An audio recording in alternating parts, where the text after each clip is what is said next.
Les graphiques. En tant qu'outil de synthèse, ils permettent de mettre en évidence des résultats qu'il serait parfois difficile de décrire seulement par des mots et par des nombres. Qu'ils soient en diagramme, en camembert, en nuages de points, ou tout simplement des courbes dans un repère, il existe une infinité de formats pour exprimer des résultats parfois plus complexes. Cette simplicité peut parfois être trompeuse. Même si elle permet de rendre compte facilement d'un résultat, cela n'en fait absolument pas une démonstration scientifique. De la même manière qu'un article de journal peut être subjectif, un résultat graphique dépend des choix de traitement des données récupérées par son créateur ou sa créatrice. Il est donc primordial de comprendre tous ces choix avant de déterminer si ce résultat est pertinent ou pas. Et c'est encore plus important de le faire si l'auteur ou l'autrice ne justifie ni le contexte ni l'intérêt de son graphique. Le graphique, ou dans ce cas précis, l'infographie que vous voyez, est une comparaison des proportions de mise en cause pour violences sexuelles par rapport à leurs populations respectives sur le sol français en 2021. Ainsi, le graphique indique que la proportion d'étrangers mis en cause par rapport à leur population vivante en France est le double de celle des Français par rapport à la leur. Cela devient le triple si on se focalise sur la population étrangère africaine. Avant de discuter de la pertinence d'un résultat, la première étape est d'en vérifier le calcul. Tout résultat doit pouvoir être reproduit, car sinon il n'aurait aucune validité dans un débat. Pour ça, l'information la plus importante n'est pas le résultat avancé par l'auteur, mais les sources qu'il cite pour l'appuyer. Une fois les sources identifiées, on va décomposer les calculs à l'origine du résultat présenté. La première partie de la source permet de retrouver le nombre de personnes mises en cause en 2021, soit un peu moins de 50 000 personnes. La deuxième partie rappelle la population exacte vivante en France en 2021, soit presque 68 millions de personnes. On utilise les pourcentages indiqués dans la dernière partie des sources pour obtenir les populations exactes par catégorie et on calcule les taux de mise en cause par rapport aux populations totales. Enfin, on normalise ces valeurs en les divisant par le taux de mise en cause des Français et on obtient, en moins joli, le graphique présenté par l'auteur. Pourquoi était-il si important de décomposer ce graphique ? Il faut garder en tête que comme tout résultat statistique, un graphique seul ne peut jamais démontrer quoi que ce soit. Il a toujours besoin d'être inscrit dans un contexte bien défini pour être pertinent. Et un graphique n'est pertinent que si les transformations numériques menant au résultat présenté sont justifiées et sensées. En comptant la collecte des données comme une transformation à part entière, on observe 3 transformations menant au graphique en question.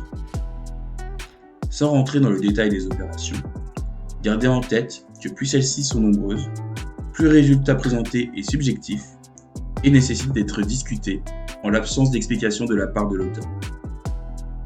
En effet, selon la thèse défendue ou la nature du débat, le raisonnement derrière un résultat fortement transformé peut être très éclairant ou totalement hors sujet.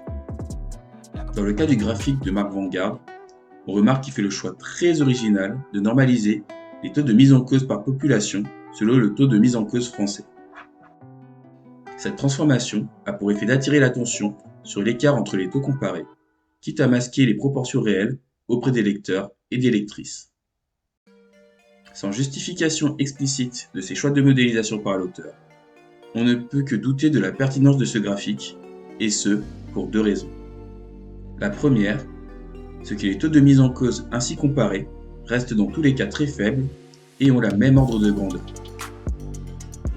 Vu que la très grande majorité des populations françaises et étrangères ne sont pas mises en cause dans les cas de violences sexuelles, il serait absurde et contradictoire de vouloir généraliser à cette échelle les résultats ainsi présentés.